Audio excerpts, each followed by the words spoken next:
Saudara, dari hitung cepat Litbang Kompas dan lembaga lainnya, perolehan suara partai kini sudah mulai stabil.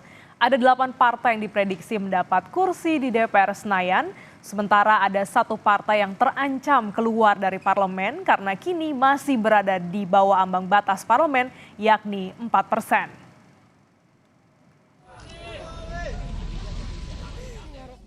Penghitungan suara pemilu 2024 masih bergulir.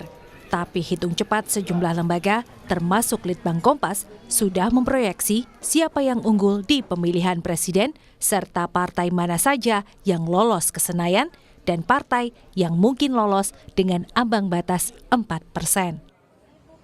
Dalam perhitungan menjadi anggota DPR di Senayan, tidak hanya siapa sosok yang kelak menjadi wakil rakyat di parlemen nanti, tetapi juga partai mana yang akan mendapat kursi atau mungkin tersingkir dari gedung DPR RI. Dari hitung cepat Litbang Kompas hingga Kamis pukul 15:43 waktu Indonesia Barat, partai-partai yang telah lebih dulu duduk di parlemen masih mendominasi perolehan suara. 2024 yang dilakukan sejak kemarin hingga siang ini, yaitu pukul 15:43, dengan data yang masuk sekitar 94,35% dan datanya sudah stabil.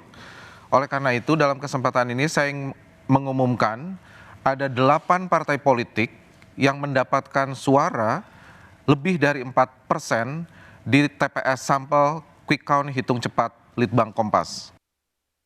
Di 3 besar, ada PDI Perjuangan masih di posisi puncak dengan 16,30%. Lalu Golkar di 14,63% dan Gerindra di 13,58%.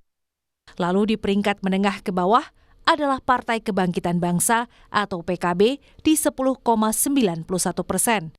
Nasdem 9,76%, Partai Keadilan Sejahtera 8,46%, Demokrat 7,51%, dan PAN 7,08%. Dari hasil hitung cepat, meski Anies Baswedan Muhaimin Iskandar kalah unggul di pemilihan presiden, tetapi ketiga partai pengusungnya mendapat dampak elektoral cukup tinggi. Ketiga partai berada di posisi menengah. Namun untuk Ganjar Pranowo dan Mahfud MD, perolehan suara partai pengusungnya, yaitu PDI Perjuangan, justru paling tinggi.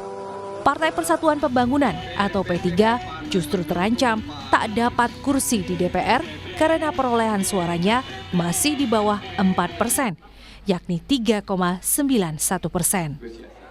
Dengan dominasi posisi partai yang mendapat kursi di DPR, kesempatan partai-partai baru yang ikut dalam kontestasi pemilu 2024 belum ada yang mencapai ambang batas parlemen. Termasuk partai pengusung Prabowo Subianto, Gibran Rakabuming Raka yang unggul dalam hitung cepat termasuk Litbang Kompas. Partai Solidaritas Indonesia, Partai Bulan Bintang, dan Partai Gelora belum memenuhi ambang batas parlemen 4%. Meski sudah ada hasil hitung cepat, masyarakat masih menunggu pengumuman resmi hasil pemilu 2024 yang diumumkan Komisi Pemilihan Umum atau KPU. Tim Liputan Kompas TV.